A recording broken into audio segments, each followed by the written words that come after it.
Hello and welcome to online data for study benefit for learning. दोस्तों स्वागत है आप सभी का। इस वीडियो में हम बात करने वाले हैं कई बड़ी और लेटेस्ट अपडेट के बारे में जो कि संबंधित हैं यूपी टीईटी सुपर टीईटी की सिलेबस को लेकर, साथ ही साथ यूपी टीईटी के साथ साथ एनसीटी के माध्यम से यानी कि एनसीईआरटी के माध्यम से किए गए बदलाव को लेकर भी, क्योंकि आप जानते हैं कि एनसीईआरटी आप सभी के लिए बहुत ज़्यादा महत्वपूर्ण है, खास तौर पर आने वाले यूपी टीईटी और सुपर टीईटी को लेकर।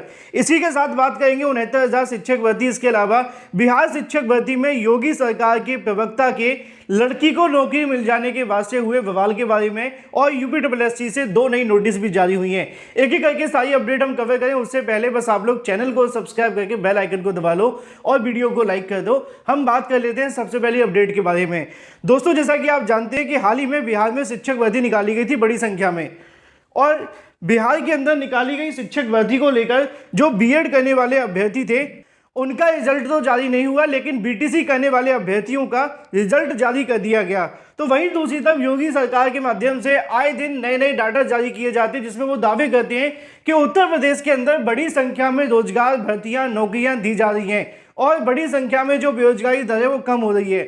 कभी 6 लाख कभी 7 लाख तो कभी करोड़ों के अंदर रोजगार गिनाया जाता है। लेकिन अब इसके बाद एक बड़ा मुद्दा सामने निकल कर आया जब बिहार शिक्षक भर्ती में बीजेपी प्रवक्ता या योगी सरकार के प्रवक्ता की लड़की का ही चयन हो जाता है।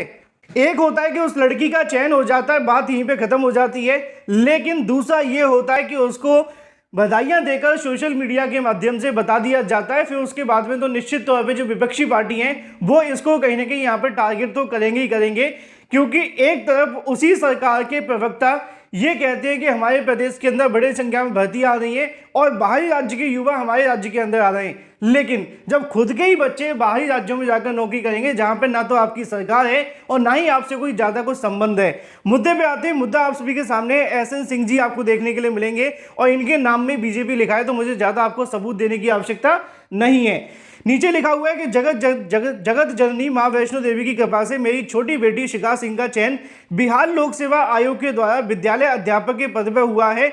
और जानकारी के लिए आपको बता दूं कि यहाँ पे जो सैलरी मिलती है वो 25,000 के समथिंग होती है, जो कि उत्तर प्रदेश के अंदर शिक्षक भर्ती में 40 से 45,000 आपको सैलरी देखने के लिए मिलती है।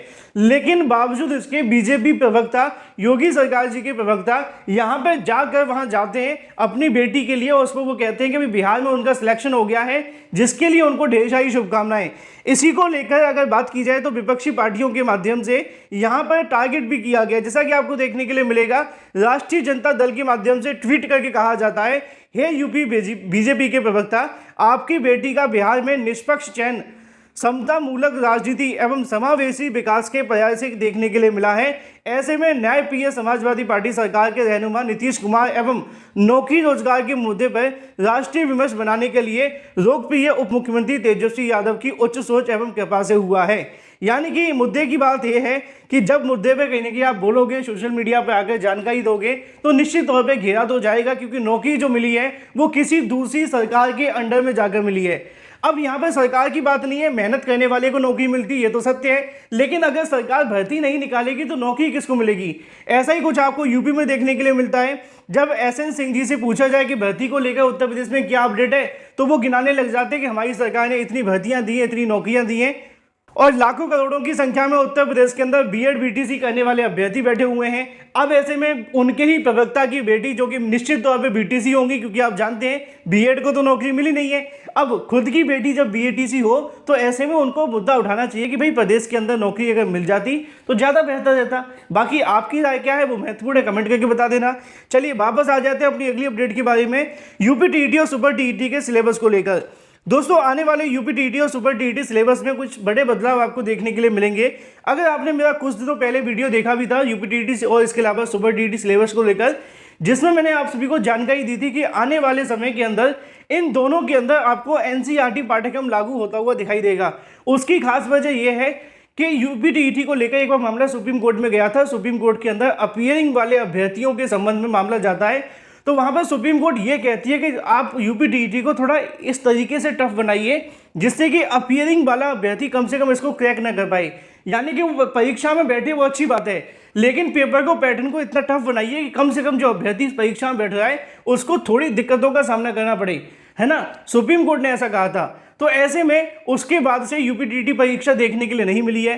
अब यूपीटीईटी के अंदर जानकारी भी दी गई थी कि आने वाले समय के अंदर एनसीईआरटी पाठ्यक्रम को लागू कर दिया जाएगा, जैसे कि सीटेट के अंदर देखने के लिए मिलता है। और सीटेट यूपीटीईटी के मुकाबले टफ होता है, इसलिए सीटेट के अंदर पास होने वाले छात्रों की संख्या कम होती है, जबकि यूपीटीईटी परीक्षा में आवेदन 20-22 लाख आते हैं और पास होने वाले छात्रों की संख्या बीएड बीटीसी को मिलाकर लगभग 6-6.5 लाख के आसपास चली जाती है।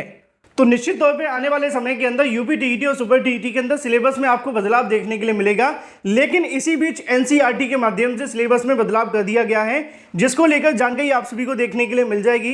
लिखा हुआ है कि एनसीईआरटी किताबों में बदलाव कर दिया गया है। जहां पर एनसीईआरटी किताबों में इंडिया नाम का इस्तेमाल किया जाता था, उसे बदलकर अब उन्होंने भारत कर दिया है।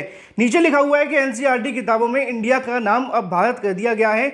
एनसीईआरटी पैनल में सर्वसम्मति से प्रस्ताव को पास किया है। एनसीईआरटी किताबों में अब सिर्फ भारत आपको लिखा दिखाई देगा, यानी कि अगर अब भारत लिखा हुआ है तो आने वाले समय के अंदर जो परीक्षाओं में क्वेश्चंस देखने के लिए मिलेंगे तो वो भी आमतौर पे आप सभी को भारत से संबंधित ही देखने के लिए मिलेंगे। इस पर आपका मत क्या है क्या नहीं वो कमेंट करके बता सकते हैं, लेकिन जो जानकारी है वो मैंने आप सभी को यहाँ पर दे दी है।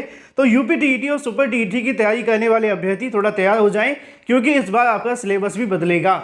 इसी के साथ अगर बात कर ली जाए 69,000 शिक्षक भर्ती के ब्रिज कोर्स के बारे में, क्योंकि लगातार अभ्यर्थी पूछ रहे थे कि 69,000 शिक्षक भर्ती को लेकर ब्रिज कोर्स के बारे में जो नोटिफिकेशन वायरल हो रहा है उसके बारे में बताया जा रहा है कि ब्रिज कोर्स शुरू होने वाला है, कब से शुरू होने वाला है, कब तक देखने के लिए मिलेगा, और भी बहुत सारे दावे और वादे किए जा रहे हैं। तो मैंने इसको लेकर दोपहर को भी एक वीडियो बनाया था जिसमें आप सभी को समझाया था कि असल में कुछ 69,000 शिक्षक भर्ती के अभ्यर्थियों के माध्यम से भारत सरकार के गृह मंत्रालय को एक नोटिस भेजा गया था, जिसको आप पत्र कह सकते हैं, जिसकी संख्या यहाँ पे लिखी हुई है और डेट भी पड़ी हुई है।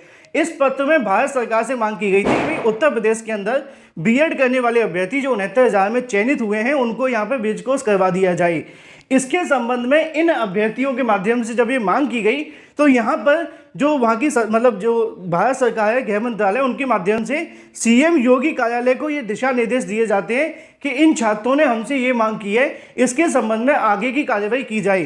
तो इसी को लेकर जो कहीं ना कहीं सीएम योगी कार्यालय के माध्यम से आशुतोष मोहन ने इस नोटिफिकेशन को भेज दिया है बेसिक शिक्षा विभाग को कि भाई बेसिक शिक्षा विभाग जो छात्रों की मांग है उसको पूरा करें। अब बेसिक शिक्षा विभाग क्या कर रहा है वो आपको जान लेना है। बेसिक शिक्षा विभाग असल में इस मामले पर हाथ खड़े करके बैठा हुआ है, क्योंकि चयन सूची को रिविजिट करने के आदेश दिए गए हैं और जब तक चयन सूची रिविजिट नहीं हो जाती, कोर्ट का कोई नया आदेश नहीं आ जाता, तब तक वो ब्रिज को शुरू नहीं करवाने वाले। सोशल मीडिया पे चलने वाली जानकारी पूरे तरीके से फेक है। इसी तरीके से अगर बात कर ली जाए अपनी अगली अपडेट के बारे में जो कि संबंधित है यूपीएससी के माध्यम से 2 नए नोटिस जारी किए जाते हैं। एक एक्सरे टेक्नीशियन को लेकर है, जिसके बारे में 382 पदों के लिए यहाँ पर 2,728 अभ्यर्थियों को शॉर्टलिस्ट किया गया है।